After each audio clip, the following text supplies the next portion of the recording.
geçide doğru. Tamam o da kazadan etkilenen bir araç. Hasan abi karşı şeritte. Şefki burayı boşaltalım. Burada ben de fotoğraf alacağım. Hadi arkadaşlar.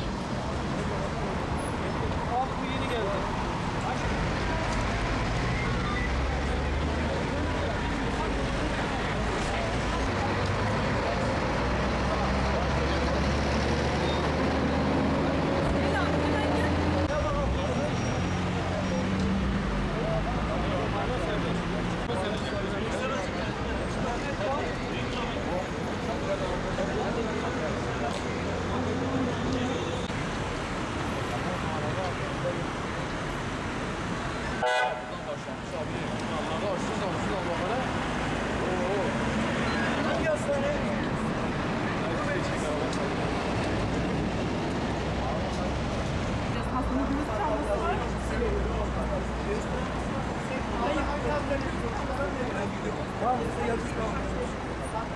Mehmet Kaya gibi orta vaziyet geliyor tabii.